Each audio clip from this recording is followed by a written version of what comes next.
On behalf of IAP technical team, I welcome our today's speaker, Dr. M. Vijay Kumar sir, and our today's moderators are Dr. Pallavi ma'am, Dr. Neha ma'am, Dr. Sheetal ma'am. Welcome you sir and welcome you ma'ams. Before hand over to moderator, I request all the participants please like and subscribe IAP India YouTube channel and Facebook page. Now I request to Dr. Pallavi ma'am, please moderate this session. Thank you. Thank you. Thank you, IP team, technical team. Hello. Hello, dear physios. Good morning, all. Myself, Dr. Pallavi Dangat Sadhav, Coordinator, Indian Association of Physiotherapy Women's Cell, Latur District, along with Dr. Neha Singh Mandare and Dr. Sheetal Guleford, Sub-Coordinator, IIP Women's Cell, Latur. Welcomes all of you for today's webinar on surface palpation and diagnosis of shoulder complex, organized by IAP Women's Cell Latur in association with India Maharashtra Institute of Physiotherapy, College of Physiotherapy Latur. We were formed in June 2018 and had conducted various activities under the banner of Maharashtra IAP Women's Cell. Maharashtra IIP Women's Cell was started on 30th May 2018. It functions under the guidance of National Head Dr. Ruchi Vaishnav and IIP President Dr. Sanjeev Jahasar. We have 5 zones in India with the head for each. Dr. Pooja Kamble is the West Zonal Head. IIP Women's Cell works towards conducting the public awareness camps, CMEs, workshops. The aim of IIP is bringing together all the physiotherapy professionals for sharing knowledge and improving public awareness about physiotherapy. The state team of IIPWC Maharashtra includes State Coordinator Dr. Suvarna Ganvir ma'am, Joint Coordinator Dr. Snehal Patel ma'am, and Sub-Coordinator Dr. Uttara Mohan, Dr. Priya Karande, and Dr. Nirali Sanghi. In Maharashtra, IIP Women's Cell has conducted 40 plus low-cost activities in various districts. In first corporate IIP conference held in Indore in April 2019, Maharashtra State received award for Best State of IIPWC. This webinar is also organized in association with Maharashtra Institute of Physiotherapy Latur, which was established in August 2005, situated in the campus of Maharashtra Institute of Medical Sciences, Latur. And it is the first in the Marathwada region to cater the needs of physiotherapy facilities. It is affiliated to MUHS Nashik. The aim of establishment of the institute is to provide opportunities and excellence in the field of physiotherapy to the deserving young men and women in this area. Currently, we are having UG and PG in community physiotherapy courses.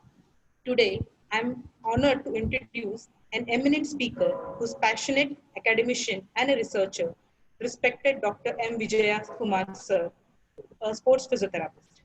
Sir has completed his graduation from MGR Medical University, Chennai in April 2000, in 1997. Done Masters of Sports Physiotherapy from Alagappa University in November 2000. Fellowship and Diploma in Sports Rehabilitation from London Academy of Sports and Health Sciences 2015. PG Diploma in On-Field Sports Injury Management in 2018. PG Diploma in Fitness and Wellness Management in 2019. International Certificate in Bioethics and Human Rights by UNESCO, and he is presently a professor and in charge of movement science in kinesiology department.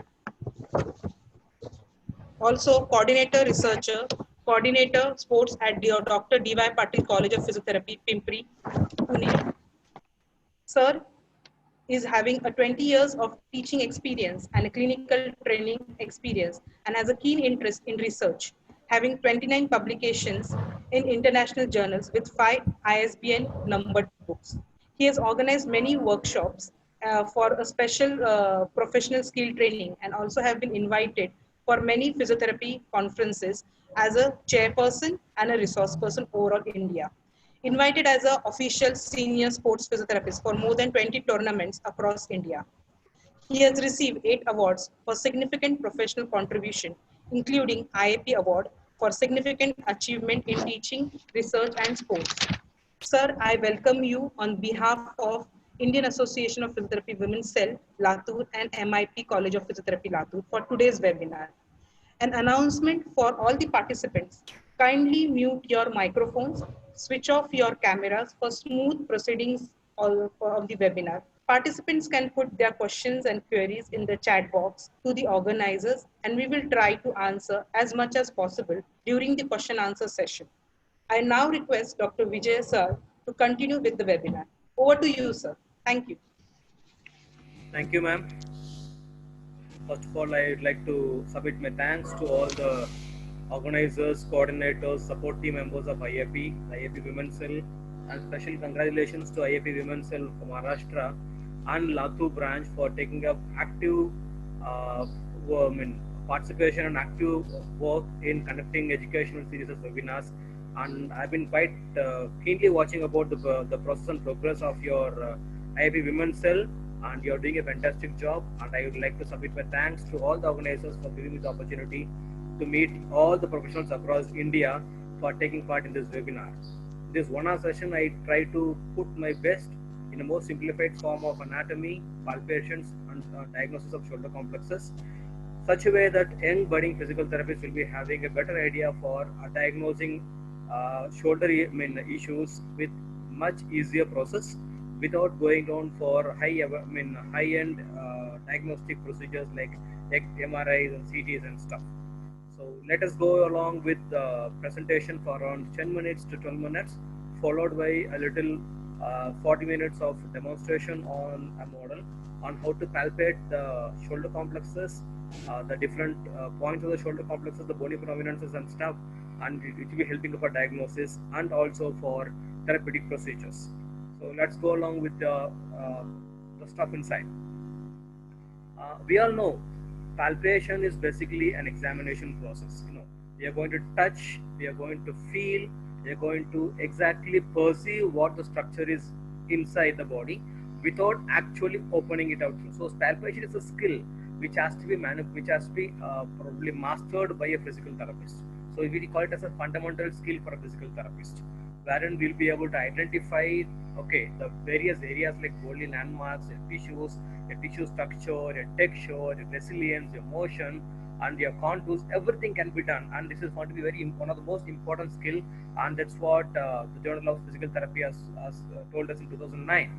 And if you could remember, if you could go along with the book written by Hutchinson in 2012, he has said, like, palpation can help you to diagnose without an X-ray, without an MRI. So if you know the anatomy, if you can palpate the anatomical structure, and you can exactly find where your fingers are at a particular point, and if you know what point it is, and if you know what structure is underlying, probably your diagnosis is complete, and you need not go in for high-end evaluations, high-end investigations, unless and otherwise is very essential to look for. So it requires a knowledge, basically. It requires a motor skills. It requires a good perception skills and good cognitive skills. So we physical therapists are expected to do all this evaluation process by just putting your fingers on the body, on the structure, on probably your bony prominence or a tendon or a ligament, and find whether it is going to be injured or not, troubled or not, it's fine or not, so that it will be helping you for either for diagnosis and also for management. Okay, now let's go in for the next one on the need. Now, why do we have to go in for this palpation assessment? Because if you have a sound knowledge on palpations, if you have a sound knowledge of anatomy, if you're clear where you're going to place your fingers on, it will help you for a good physical examination without mistakes. You will be able to go in for a lot of medical procedures of techniques and manipulations and stuff. It will help you for easy diagnosis, and moreover, it will help you for a proper treatment procedure. So imagine, you just put your fingers on, and you're going to identify what the problem is by putting your fingers on, because you know where you're going to keep your finger on the bone, on the tendon, or the ligament, and that will help you for a procedure, that help you for a diagnosis, that will help you for a management, and what else you wanted, you're done. You need not go in for your what you call a big diagnostic procedures like X-rays and MRIs. Right, next. But we physical therapists, we have been practicing it for so many years, and I could have witnessed in the past 20 years there had been an enormous increase, enormous dynamicity in the physical therapy profession as concerned. Initially, 20 years down the lane, there were small physical therapy departments that has come down to rehabilitation centers. Physical therapy department has got a fantastic infrastructure, and all the professionals are growing heaps and bounds in mastering new techniques, achieving new heights in by practicing fantastic skills like manual therapies, neurodynamics, taping, needling, electrotherapy, exercises. And when you look into all these techniques involve one thing: you palpate, put your finger on the area, you identify what the structure that is underlying into it, helping you for a diagnosis, helping you for a management. So palpation becomes one of the most important skill for any of these manual therapy practices, because we all know we are not surgeons. We are not going to open the body and see what is inside. What we do is observe, palpate, approximately find what you call the structure. You're going to perceive what structure it is, what has happened is, whether it is normal or abnormal, whether it got a normal contour or abnormal contour, and you're going to treat an unseen structure, and your treatment is expected to be perfect. So you're going to treat an unseen structure by just observations, palpations, approximations, perceptions, and of course you're going to analyze with your common skills for exact treatment of unseen structure. That's quite difficult, but by practice nothing becomes very, very difficult. That's what I would like to say. Yeah, but when we know that this is what is essential for it, unfortunately we are not taught so in a curriculum. We don't study so in a curriculum. Nobody is taught as an anatomy. How are you going to palpate the structure of your greater tuberosity of a humerus, lesser tuberosity of humerus, or where the joint line is, where is going to be where is your acromioclavicular joint, and how do you palpate your acromioclavicular and sternoclavicular joint? How do you palpate your ligament? How do you palpate your intertubercular sulcus and probably your tendon of a biceps? So this type of a study, this type of an evaluation, this type of a training process is not being done in a curriculum, because our curriculum has something called as clinical anatomy. It does not carry that is something called as functional anatomy or surface anatomy. So we are looking down for changes taking place because this is what is essential for a physical therapist, because we are going to do a practical training, we are going to do a practical evaluation, we are going to do a practical assessment on a structure that is absolutely unseen. So this discussion is very important, because we are supposed to learn what we practice, but very unfortunately I put it front that we are not learning actually what we're expected to practice. Our practice is a little different from what is being taught in academic sessions. So this type of sessions is being taken up for training people that what you're supposed to learn is what exactly you're going to practice. Okay, right. What is the objective for today's session? At the end of the session, of course, I'm very sure that you will be able to palpate and feel the bony prominences and the important problems of extremity of the shoulder complexes, different muscles and muscular groups, and definitely helping you for a best possible accuracy through palpation, helping you for either diagnosis or helping you for a proper treatment or therapeutic management procedure. This is what is the objective that we're looking for. Let us go in for what all things we'll be looking down in the next couple of 40 minutes of training procedures on the points. Right. We all know about it next. We all know about it that your shoulder complex. Your shoulder complex has got so many things that has to be known in for. Number one, we know that we have a clavicle. We know that we have so many components: your sternoclavicular joint, your SCM muscles, your acromioclavicular joint, acromion process, coracoid process, the muscles like pectoralis major, deltoid tuberosities, and biceps brachii and your fossas. But if I put down a question, are we exactly putting your fingers on the right bony prominence? Are we exactly putting your fingers on the ligament? Are we exactly putting your fingers on the tendon, on the tuberosity? Do we exactly put your fingers to find a diagnosis? Of course, most of us are definitely doing it right, but I still feel that few of us may have to learn it better and have to master it. Right. So a few other things, the posterior components, like your, if you're looking down for a posterior component, maybe we all know we have a scapula, but the question is how far exactly we know where the scapula is and its border in correlation to your spinous processes. Where is the base of the spine? Where is the acromion process? Where is spinous process? Where is the middle and lateral border of scapula that is going to be there, because there are a lot of attachments taking place over there. where the other muscles they get trapped, because we see a lot of conditions like trapezius and the trapezius. So we should know where the muscle trapezius goes, where the muscle supraspinatus goes. So once you know the surface anatomy, you can palpate them. Of course, probably when you know where your fingers are, your diagnosis is on the spot. You will not miss the diagnosis. All right. Coming down to other sides, maybe we can look in for so many components like deltoids, acromions. So ultimately, these all things we know. We know anatomy. I don't say we do not know. Most of us have mastered anatomy. Most of the professionals are very strong in anatomy and biomechanics, wherein probably we can even compete with anatomists to a certain extent. I do not deny. But the theoretical knowledge, when it comes down to practical applications, somewhere we have a small lacunae, and I have tried to make it a point that this can be better assessed, this can be better taught and learned in this session of your surface palpations and diagnosis. Let's go for your visualizations. Imagine if a patient comes down to us. We have a patient who has come down to us with a shoulder complex problem, maybe a shoulder problem or probably a problem in the upper quadrant somewhere. Unless we know where your clavicles are, unless we know where your acromioclavicular joint is, unless we know where your spinoclavicular joint is, unless we know where your vertebrae process is, or your greater tuberosity, lesser tuberosity is, now it will be difficult for us to identify what went wrong, where it went wrong, and how much it went wrong. Right, and the patient is in front of us in a bare body, and we have to definitely have that knowledge of idea of identifying the structure without a mistake.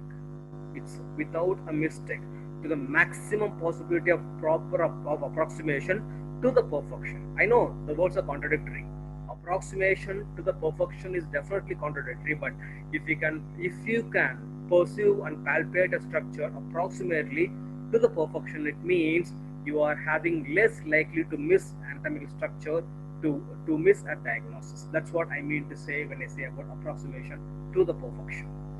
Right. So coming on to the posterior sides, we may have patients who comes down to the shoulder point pain or upper back pain. I mean, if you had to put your finger saying that where the patient has got a pain, so it could be on your spine, spinous process, could be on probably a supraspinatus muscle bulk, or probably tendinous insertion, or infraspinatus muscular bulk, or probably there could be a dyskinesia, there could be a problem in the presentation of your scapulae, or there could be a problem in acromioclavicular joint. So where the patient comes down to us, certain times you might have felt that your diagnosis in acute or subacute conditions, any special test shows you positive.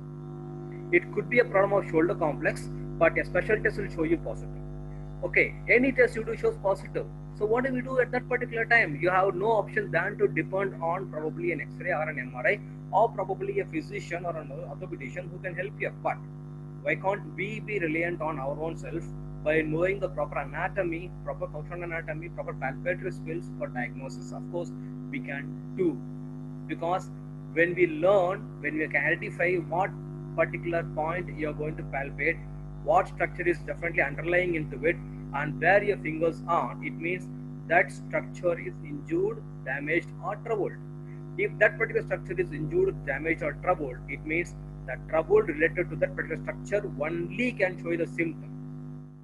Okay, example I tell you, if you are palpating exactly on your greater tuberosity of a humerus, we can't expect the problem to be of subscapularis. You can expect the problem could be at the insertion of your rotator cuff tendon muscles, could be a problem with your supraspinatus tendon, or could be a infraspinatus tendon, or could be a teres minor, because there is only 3 muscles that is inserted to your greater tuberosity of your humerus. Now, if you can palpate and go along with the supraspinatus tendon, if it is showing you pain throughout the pathway of the supraspinatus muscle tendon, and there is no pain existing for the infraspinatus or probably teres minor, of course you are right. You are almost away from your rotator cuff injury. You are going to confirm it as supraspinatus muscle injury or tendon injury, because you have eliminated your teres minor and your infraspinatus, because there was no pain on palpation throughout the muscle, but there was a pain on palpation from the insertion of your greater tuberosity of the humerus through the bulk of your supraspinatus muscle. So it is the supraspinatus muscle is going to be injured, not the other two. So instead of roundly or grossly saying it as RC injury, you can specifically say it as a supraspinatus injury. And mind, this particular tendon injuries might show you positive symptoms for any simple test. It can show you RC, any test of shoulder complexes can show you symptoms positive, could be false positive mostly because it's an acute or subacute injury. So whatever test you do, it is going to be positive. But if you can palpate it, it means you are exactly on the anatomical structure and you are less likely to do a mistake and you're less likely to go in for a wrong diagnosis. That is what is my discussion on this presentation is. Let's go in for what all we'll be doing it up in the demonstrations. Okay, the demonstrations we'll be looking down at these joints, acromioclavicular, sternoclavicular, and acromiofemoral joints. We'll be looking at identifying and palpating and marking out a coracoid process with the lesser and degraded tuberosities, sulcus, and the coracoid arch. And when you know about palpating these structures on the human body, we will know what can give you a pain where, and that can probably give you what clinical diagnosis as a more easier and simpler manner. I hope this small introduction can fetch you up. Following the demonstrations, we'll again get back to our revisions and we'll finish it off. Let me get along with my model for it, please.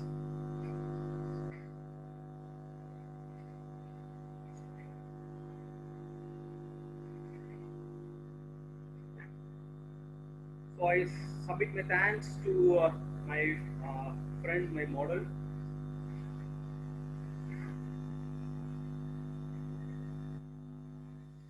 Right, so he is my model who will be there showing us.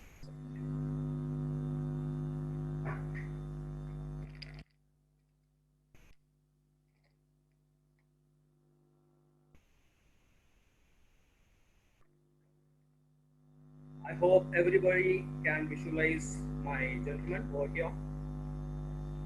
First of all, Yes, let's start with the most simplest thing that we can look for. All right. Most of you can see the small data. I think we all have a friend as a model along with you. Maybe a sister, brother, friend, colleague, student, जो भी है. I think you are there with your friend with exposing your shoulder complexes. Yes. So most of us can identify it. You can see these are two different prominences. All right. Now these different prominences are nothing but your middle end of your clavicle, and you can find a fantastic depression over here. That's your jugular notch. Now, if I could just make a small marking of this individual on this structure, right, on this structure, and this is my jugular notch, a beautiful clavicle. Now, if I can palpate on your friend, if you can palpate, you can find most of your clavicle. This is where it ends. You can find most of the clavicle is found to be above your jugular notch. It means we have studied in the anatomy that the clavicle articulates with the sternum only 1/3. 2/3 of clavicle is not articulating with. We all studied in anatomy and biomechanics. It's very clearly found where only 1/3 is found to be articulating and 2/3 is not articulating with. So this provides information that your sternoclavicular joint is not a congruent joint. So providing options that the possibility of dislocating a shoulder complex at your sternoclavicular joint is more, which is being reinforced by, of course, you have multiple ligaments. One of the ligament is going to be this, your interclavicular ligament. We all know about this interclavicular ligament. This is one between a clavicle. Of course, we'll be having your capsule that is covering this structures, and of course, you have an inferior ligament that's your there's a costoclavicular ligament that's providing you. So what does this do? This costoclavicular ligament prevents this particular clavicle to come up, so preventing you for upward dislocations. This prevents in downward displacement, because this is like this. This particular interclavicular ligament prevents you from downward dislocation, so providing you stability for the clavicle to be in position along with the capsule. So you are less likely to have a dislocation taking place. Now, since we know about this particular point, if a patient comes down to you with the pain in the shoulder complexes, and you assess the patient, and if you find that that's a pain on this point, this is nothing but your elevation. So if you can put your fingers on this elevation, and if it is found to be pain on palpation, not a pressure, it's pain on a mild palpation, it means there is some damage that has happened over here. That could be an injury. Okay, now this damage could be probably because of your capsule that could have got strained, because probably we might have traveled, might have got a strain over here. This problem could be because of your strain of your capsule or probably of your ligaments, or it could be also because of your you have a small disc. You would have studied about your sternoclavicular joint disc. So anything could have been injured. So you put your finger over here, and if it is painful over there, and you just with your pain on, you ask the individual to elevate. If you see the elevation is taking place, if you ask the individual to elevate, if elevation causes you pain, it means it is the lower structure, that is your costoglaglar joint ligament, that is going to be injured. Because when elevating it, this is causing you a pain. But when you are depressing it, the pain is on top. The pain is over here. It means the problem is most likely to be at your interclavicular ligament or probably in a capsule. Because when you are depressing it, the clavicle goes down, provides you a stretch over here.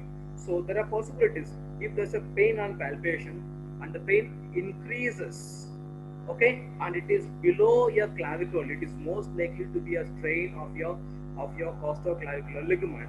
And if the pain is found to be there on depression and the pain is above your clavicle, okay, it could be a more possibility of your interclavicular ligament strain, or could be a capsule. So if you would like to confirm about this, you just retract your shoulder complexes, put your fingers and palpate and retract it. Now the pain is exactly on this joint. It means the ligament is safe.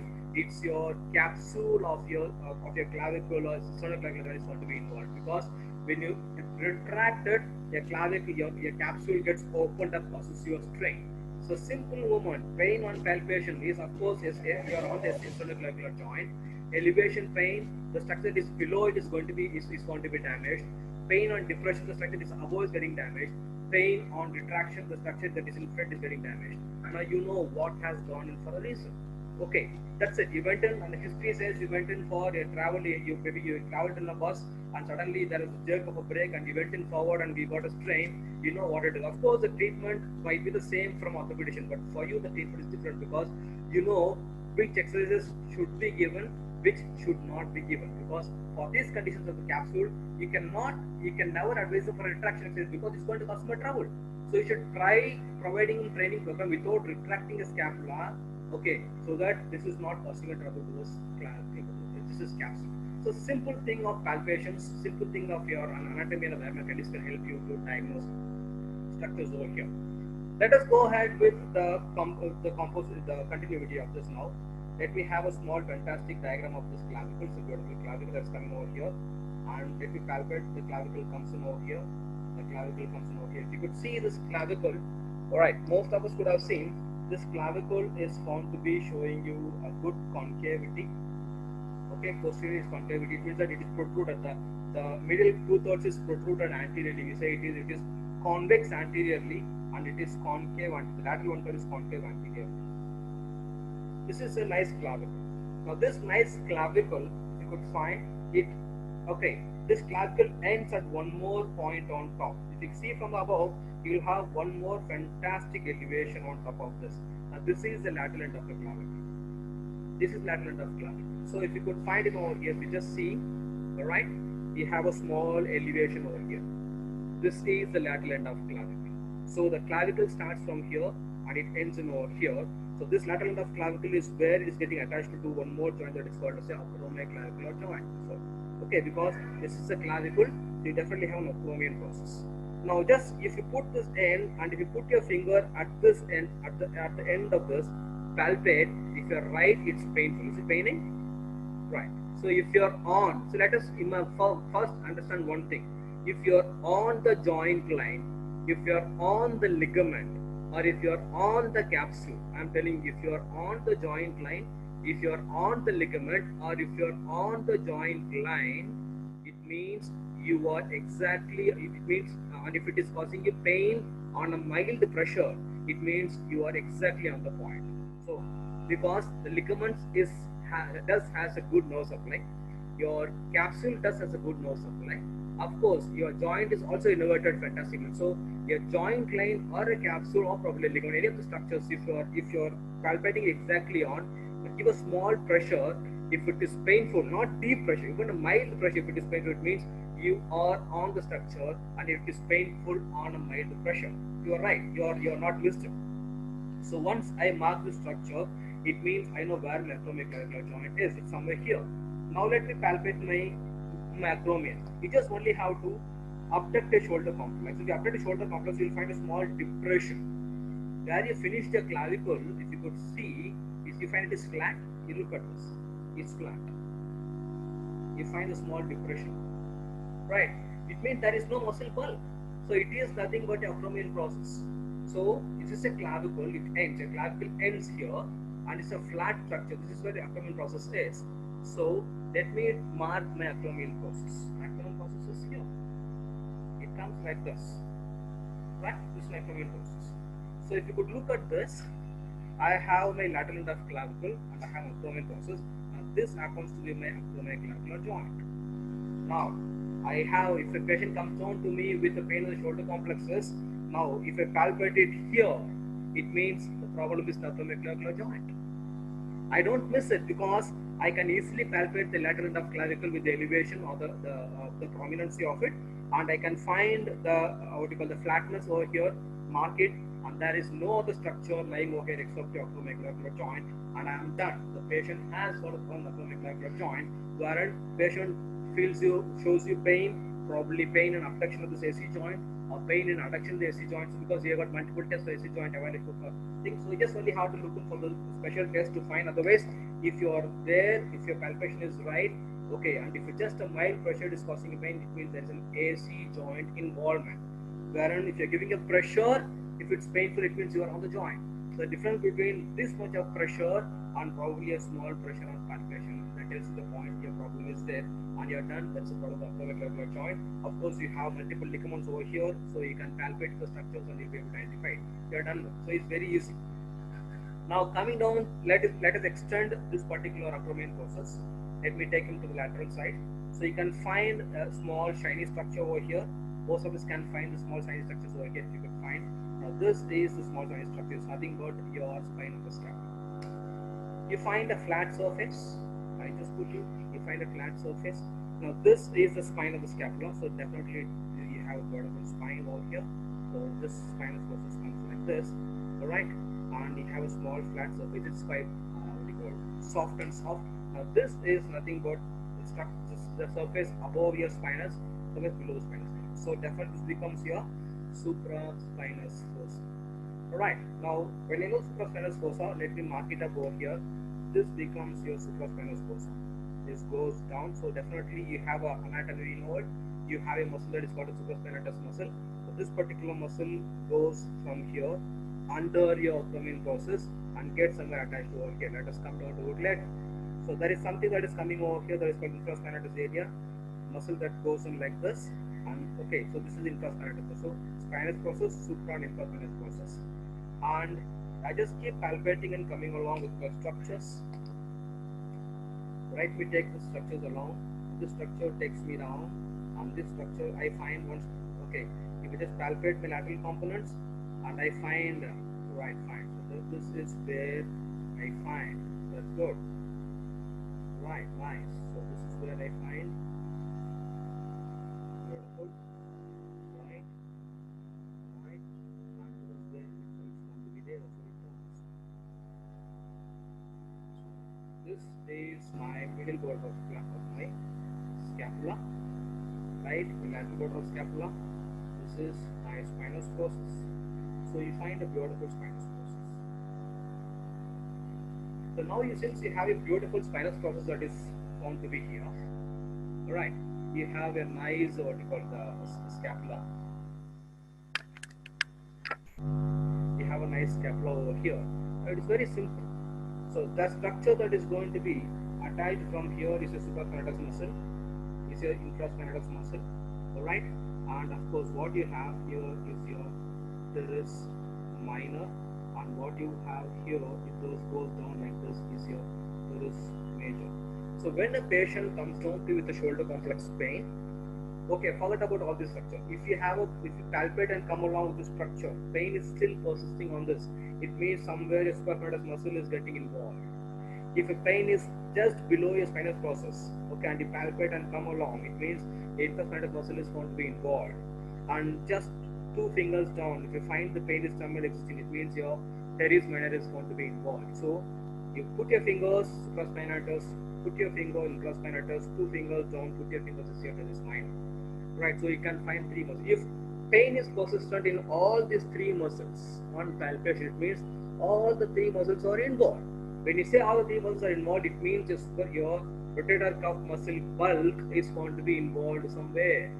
Right, so it's a muscular. So you can have you can have a RC muscular cuff tear, or you can have an RC muscle injury. There's a difference. A cuff tear is always found to be in this region. Okay, we'll come up along. But this could be a muscular injury, maybe a cuff tear that has gone down to extension of inflammation of this muscles also.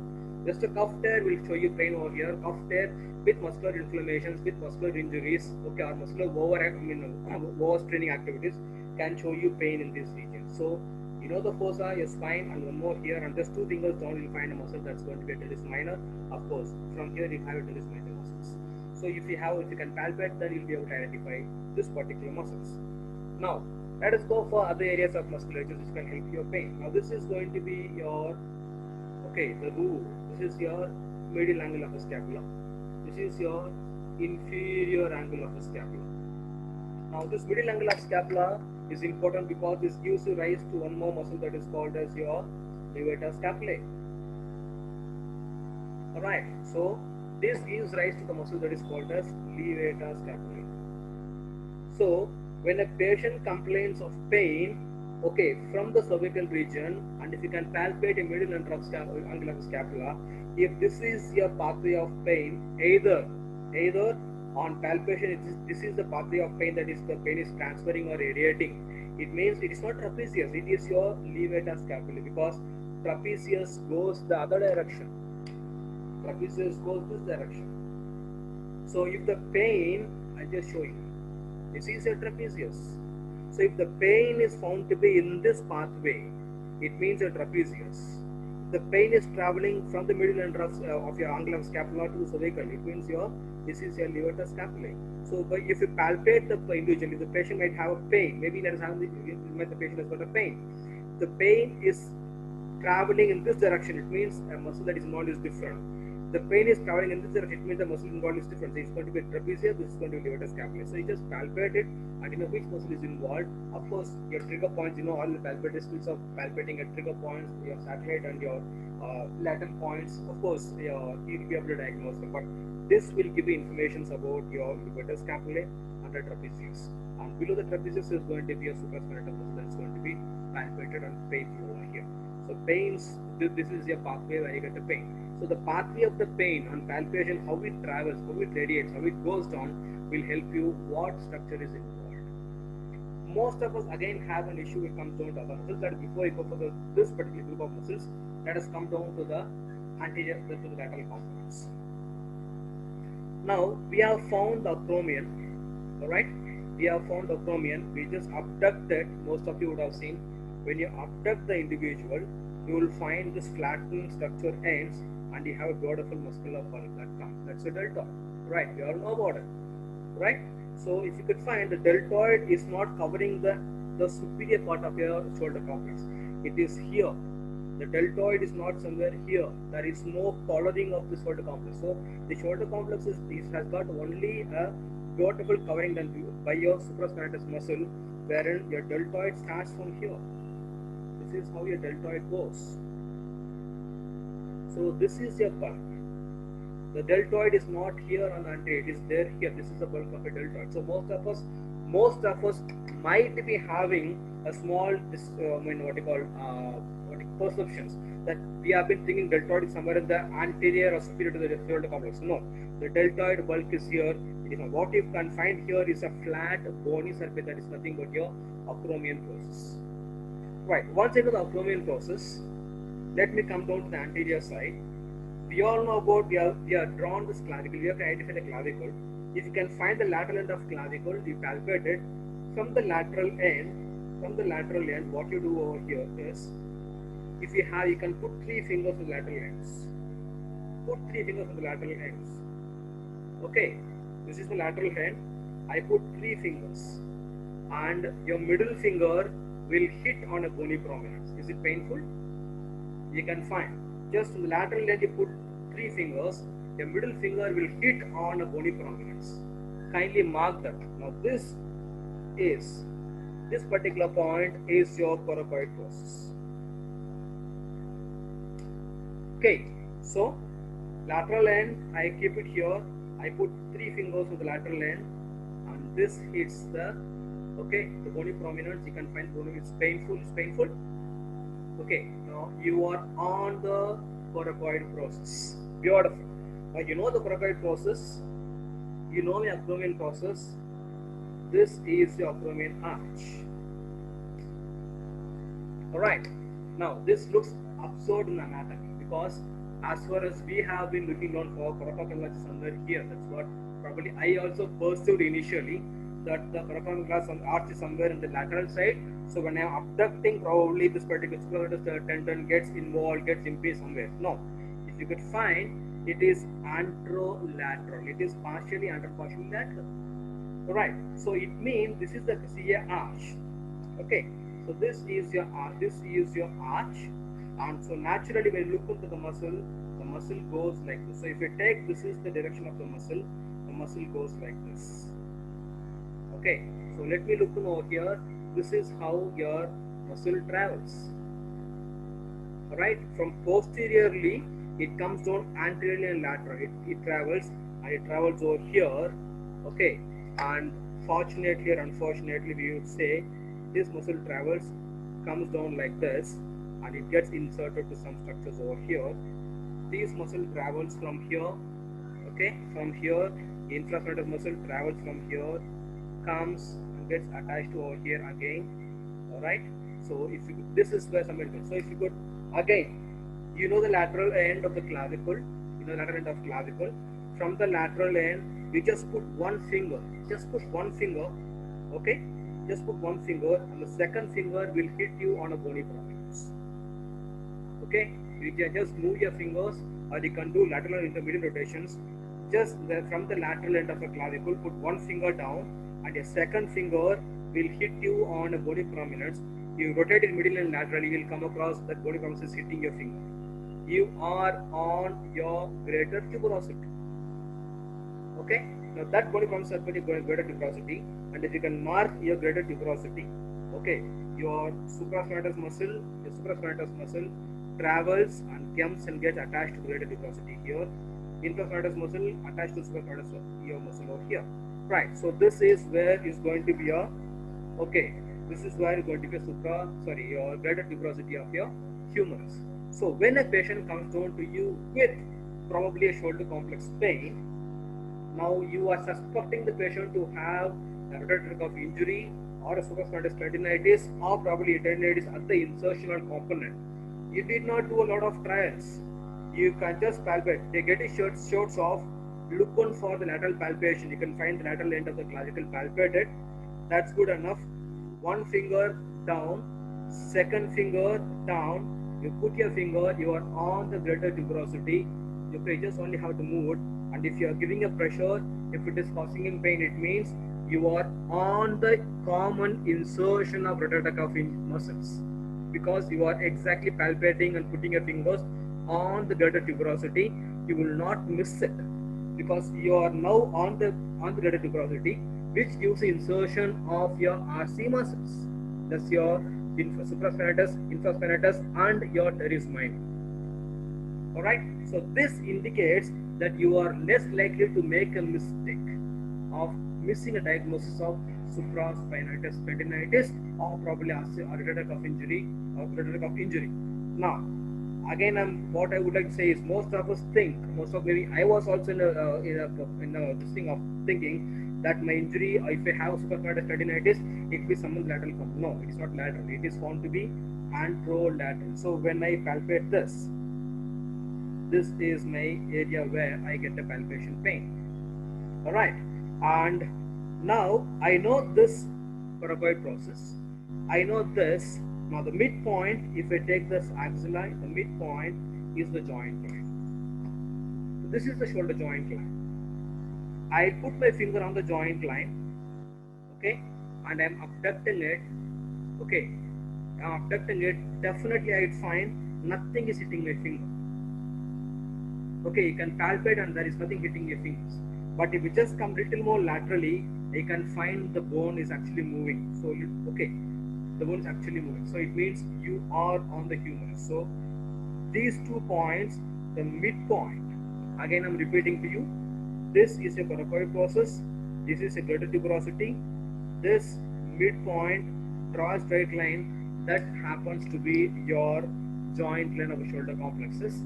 Helping you to know this line will help you to do manual therapies. You can just exactly keep your hand where you are supposed to give a glide to the humerus, where you are supposed to stabilize, where you are supposed to give a posterior glide. This will help you to provide a posterior glide because you are exactly on the joint line. Structure that is going to be lateral to this is your humerus. Now, since you know the joint line, now we know this midpoint. At the joint line, okay, you are putting a finger. Alright? It means you are almost at your glenoid fossa, your labrum. Alright, so a patient comes down to you, complaints of shoulder complex pains, pain over here is different, pain over here is different, and between is a joint line. You know the joint line, put your finger at this point and you just give a palpation. If it is painful, it means you're on the labrum. So on pressure it is painful, but otherwise if you just give a mild pressure, if it is painful, there is every possibility of having a labral tear. You need not go in for, because it is palpability. This is called as 99% sensitive. You are not going to miss because you are on the joint line, and if it is on the joint line, of course you might have a problem with the capsule, but since it is going to be the anterior part, so usually the anterior part of the labrum gets damaged, so you are most likely to have your labral injury diagnosed on palpation because you are not here, neither you are here. It just needs a small palpation. Of course, there is a small what you call dip, or we say it as a small dent. You are there over here, so it's a labral injury. So you will not miss it. Now, once you put your finger, if there is no pain, it's good. Once you put your finger on the joint line, you just take your individual's hand into 90 degrees and rotate it laterally. When you rotate it laterally, you will find one more body problem that is coming and hitting your finger. Now, that's your lesser tuberosity, because lesser tuberosity is inside. Lesser tuberosity because your subscapularis muscle that is coming from the anterior part of the scapula travels down from behind and comes anterior and gets inserted over here, providing internal rotations. So once you rotate it laterally, this structure will pop out and you will have a pain. So this is where you'll be able to find. So you need not do much. These two structures, the midpoint, joint line, from joint line, just one finger down, you put your finger, palpate, you are on the labrum. Put your finger in the same place, rotate it laterally, you will have a bony problem that is hitting your finger. It means you are there on your lesser tuberosity. If it is going to be painful and pressure, it means that the supraspinatus muscle is also injured for some other reasons. So let's try to do a mistake. Alright, now this point is causing you pain. You might have a confusion. Sir, what if you have a capsular trouble? What if you have a capsular damage? The capsular damage can cause you a pain throughout the joint line. But even if you go down, you will get a pain in the capsula. Even if you will get a pain here in the lower part. But if it is a labral tear, there will be no pain in the lower part. You will have a pain only in the upper part. That is between these two lines. You have this particular intersection point. Just one finger down. Because your labral does not get injured in the lower part. It gets injured only in the anterior or anterosuperior regions, not in inferior regions. So you're less likely to go in for a mistake. You can say with confidence that there's a possibility of this structure being injured. Maybe your orthopedicians or physicians might say yes or no for it, but of course that's secondary for us. But this is how you can palpate your structures to identify these areas. Now once you are done with, of course it is easy for you. Now you know the structure. So when I have a patient comes down to you, I need not take a lot of time. I know this point, my clavicle, my abdomen process, my greater tuberosity. Fine, I know this point under the joint line. I put my finger on the acromioclavicular joint. AC injury is there. I put my finger just two fingers down, bony prominence. It will be a supraspinatus tendinitis. I just palpate throughout the muscle. If the pain is throughout the muscle, it means that the muscle is injured completely. If there is no pain in the muscle throughout, only this particular point is painful, it means that's the insertional trouble of the supraspinatus muscle. And the same thing I can do it for myastic of tear or muscle involvement also. And I can look on for this greater tuberosity, lesser tuberosity, joint line pain, coracoid arch. Okay, and probably if I since I know this, in between I know this that there is a lesser tuberosity here, greater tuberosity here. Between there's a space. If you can put your finger and you can palpate, you'll find some rope-like structure that is going click, click, click between your fingers. You feel this click, click, some rope-like moving. All right. So I have this greater tuberosity. I have this joint line. In the between space, you put your finger and you move. You'll find a click, click, click rope line. Now that is your biceps tendon. So if you are right on the part, put your finger and palpate. You are not on the tuberosity, you are not on the lesser tuberosity, you are in between. You are the structures. Alright. And if you just palpate it and if you are there painful, it means that you are on the biceps tendon. It's most likely to be a biceps tendinitis. Confirm it. You need not do a special test for supraspinatus tear or a RC tear or probably other muscles. Do a confirmation test only for a biceps tendinitis and it is positive. You save your time. It's easy for you to diagnose. Of course, there are so many things for therapeutic issues also they can look in for it. That's a small example. I'm not looking for it over here. There are a lot of things that we can do for diagnosis and treatment on palpation. Since we're running in short of time, we'll try to finish up with few more things to be discussed for next around 7 to 8 minutes. What I would like to tell you from behind is this. Now, we know this, we have seen about it. Biomechanics tells you, okay, of the biomechanics books do tell you the same thing of your surface anatomies, helping you for a diagnosis. If I take a straight line, draw this. This is most likely to be a T4, most likely to be a T7 because the scapula lies between your T4 and your T7. Alright? Again, maybe a small, maybe I drawn a line. This is supposed to be straight like this, or straight like this. Alright? So this is most likely to be your T4 region or could be a T7 regions. Alright? Simple. Patient comes down with upper back pain. You are suspecting him to have a D4 syndrome. Don't need not palpate all your bones. Take probably if you have a ruler, take these two structures. You have these two scapular middle borders.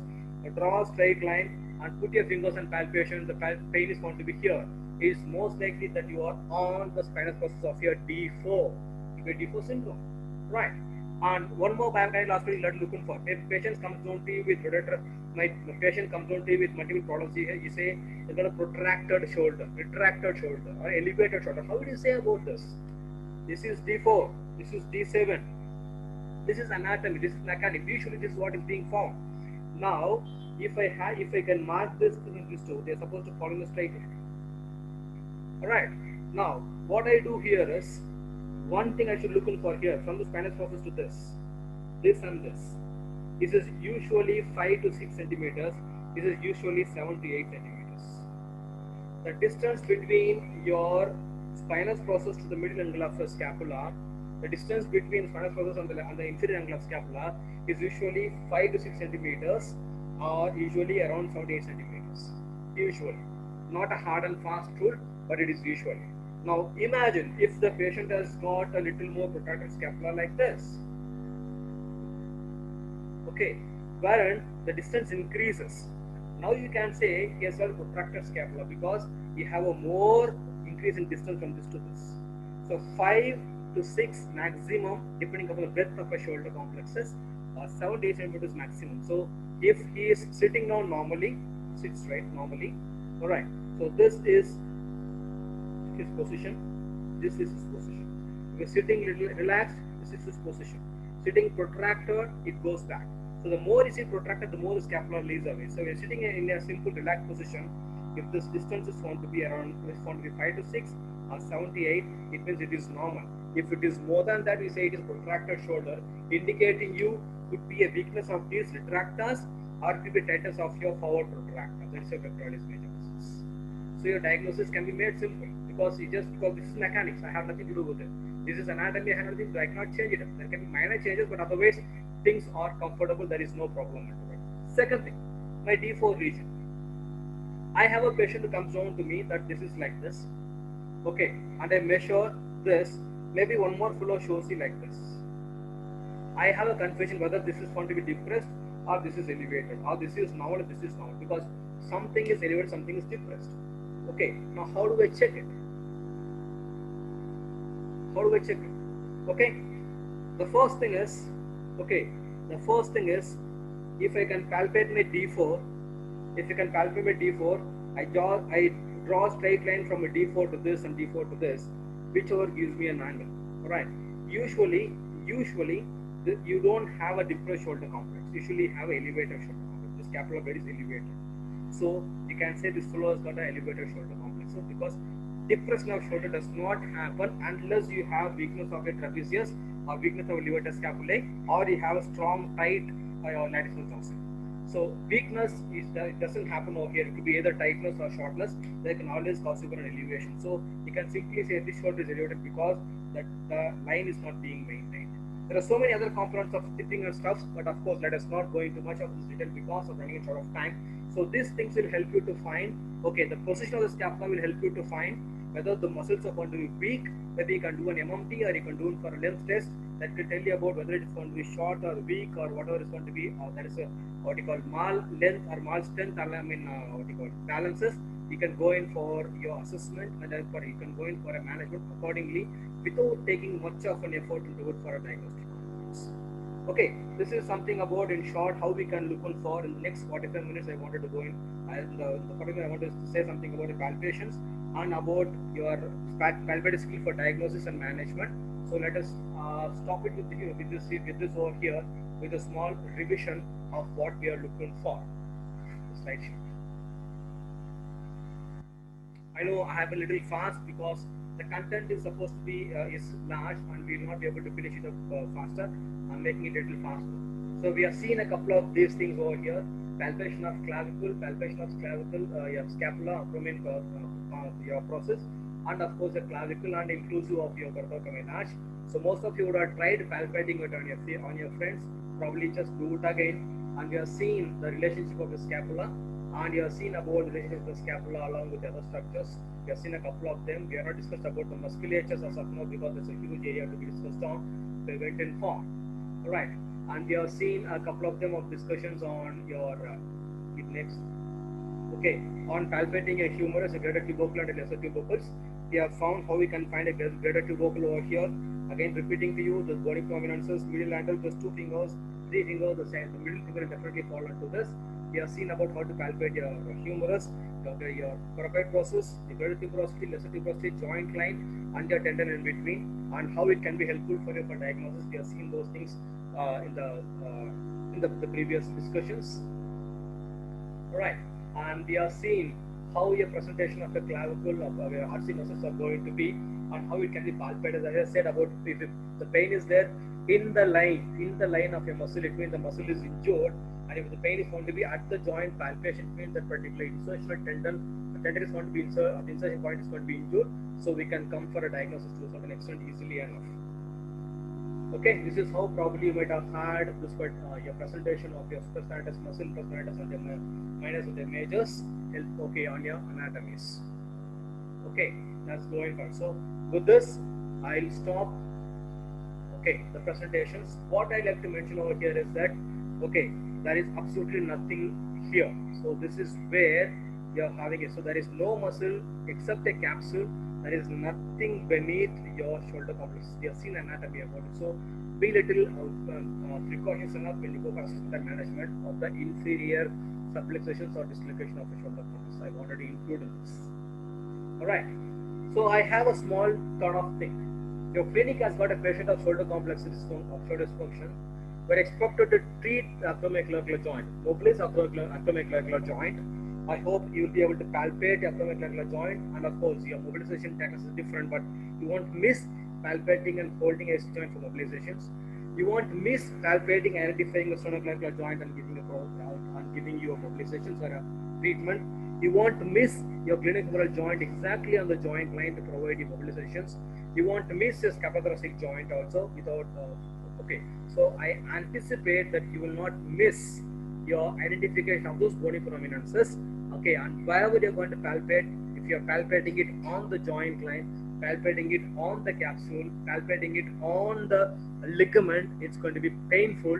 If it is painful, it means you are on the right area, right part to be palpated.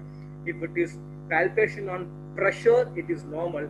If it is palpation on mild pressure, it causes you a pain. It means the structure is involved.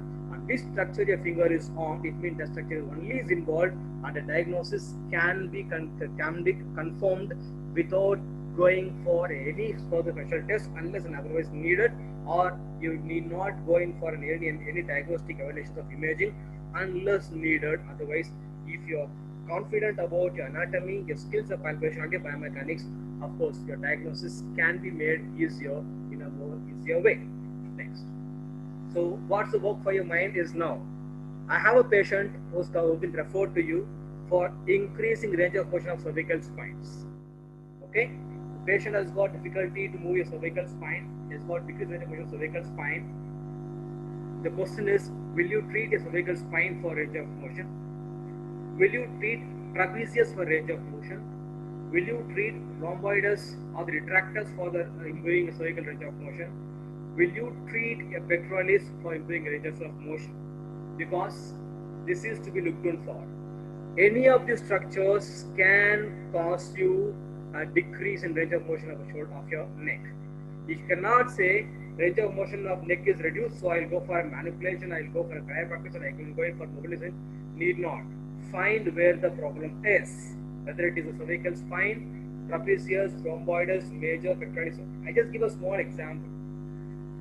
How to go in for a small example. If he is not able to rotate more than this, okay, and you think the problem is there with the cervical spine range of motion, okay, you think the problem is at your zygapophyseal joint, there is no mobility at the bony component, fine, you may be right, but why, how come this could not happen if you have a tight trapezius? Because if you have to rotate it, the trapezius is supposed to give you the length. If the trapezius is not longer, then you will not be able to rotate. So what you will do, just simply elevate the shoulder complex, and if the range of motion is increased, it means that the bone, the joint is free to move. It is not able to complete because the trapezius is not really loose. Now the trapezius is in the neutral position, you cannot complete a range, okay, but the trapezius in the shortened position can complete your range. The problem now is the trapezius, not in the cervical. So there is no point in you working on the cervical spines.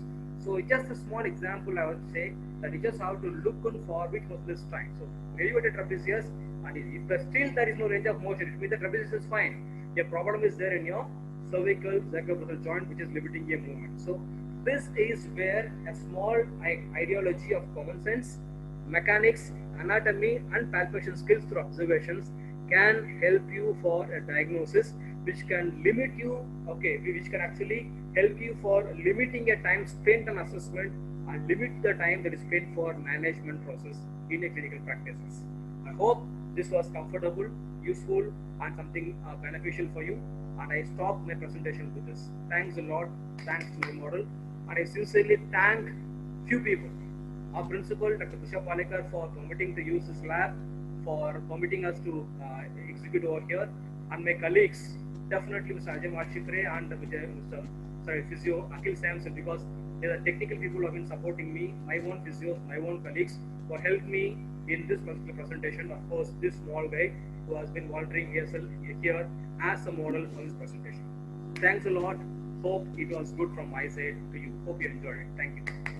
Yes, sir. It was indeed a wonderful demonstration, sir. Hello. Sir, Yes, am I audible? Yes, sir.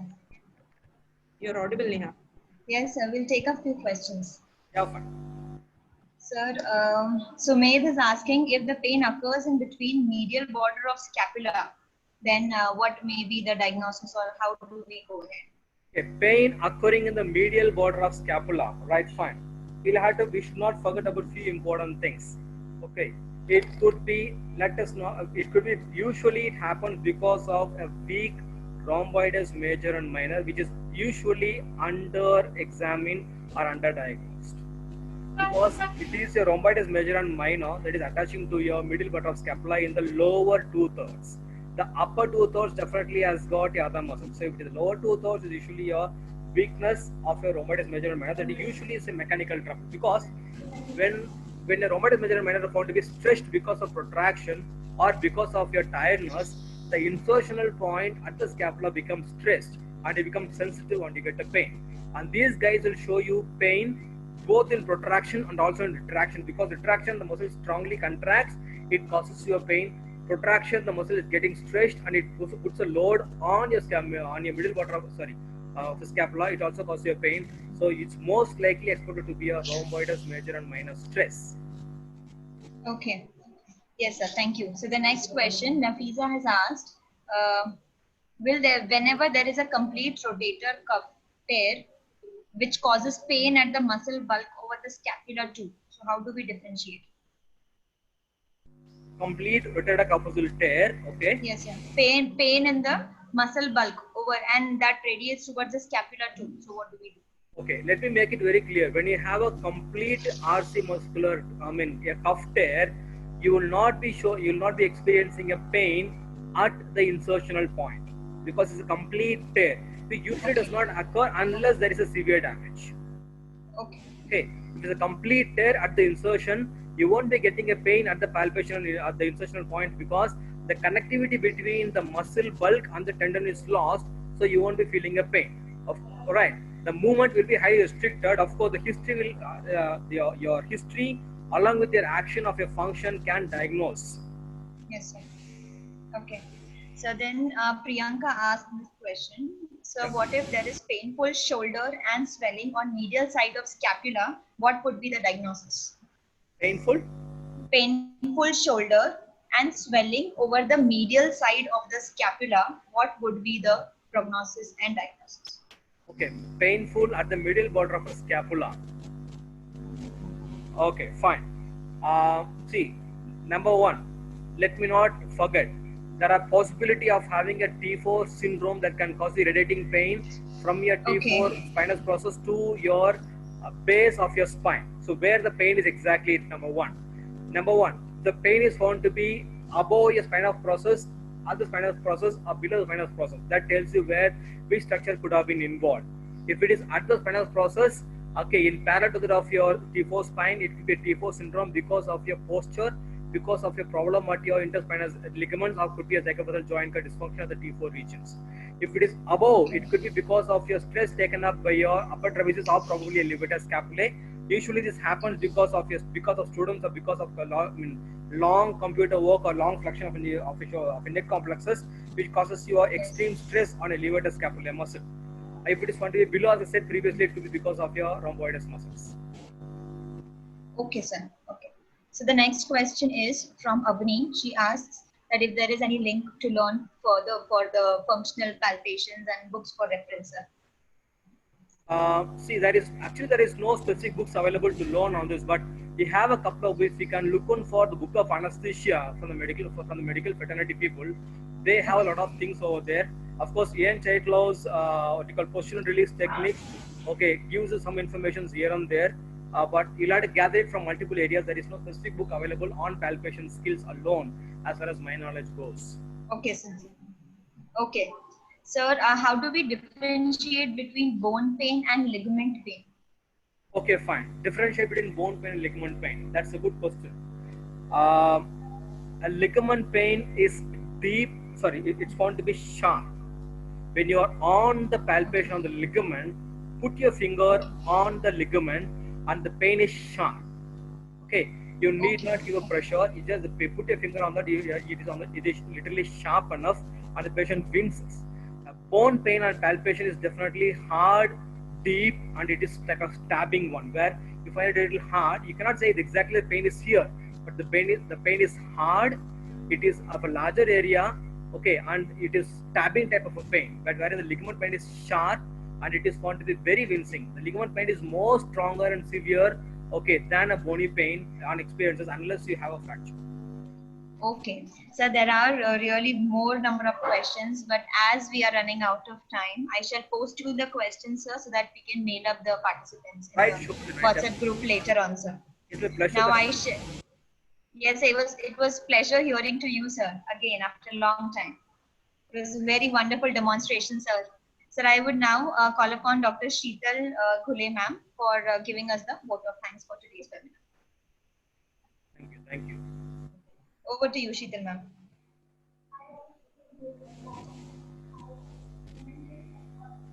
Sheetal ma'am, please unmute yourself. You're not audible. Yes, ma'am. Now.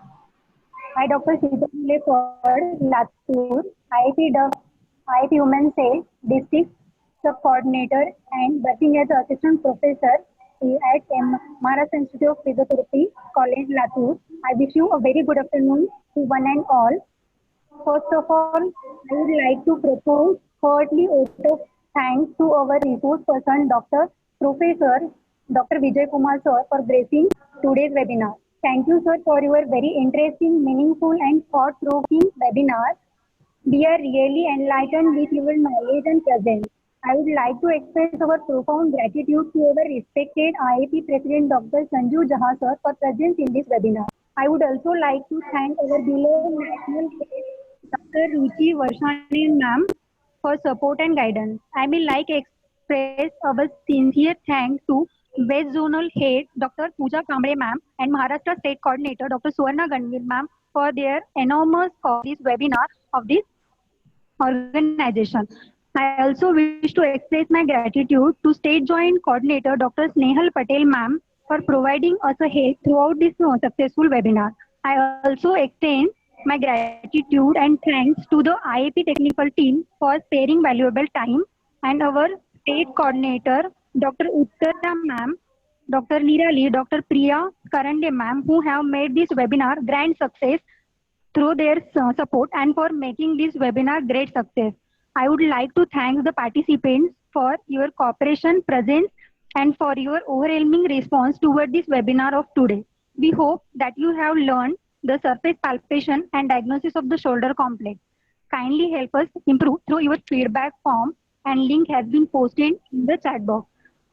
I once again extend my greeting to all. Thank you so much. Thank you, sir. Thank you So we Thank you so have, much, sir. yes, sir. So we have a number of chat messages saying that it was a wonderful presentation. Thank you for such short time presentation that we would do today. But people are expecting something more also, and they are thanking you for sharing your knowledge. Thank you, sir. Thank you, sir, on the behalf of Maharashtra Institute of Physiotherapy and from the IIP Women's Cell, Latur District. Thank you so much, sir. See you again, sir. My pleasure, ma'am. Thank you. Nice talking. On behalf of IIP technical team, thank you so much, sir, for the wonderful practical demonstration, and thank you Latur District Women's Cell branch for organizing such webinars. Again, I request to all the participants, please like and subscribe IIP India YouTube channel. Thank you so much. Thank you, sir. Thank you. Thank you, sir. Thank you, ma'am.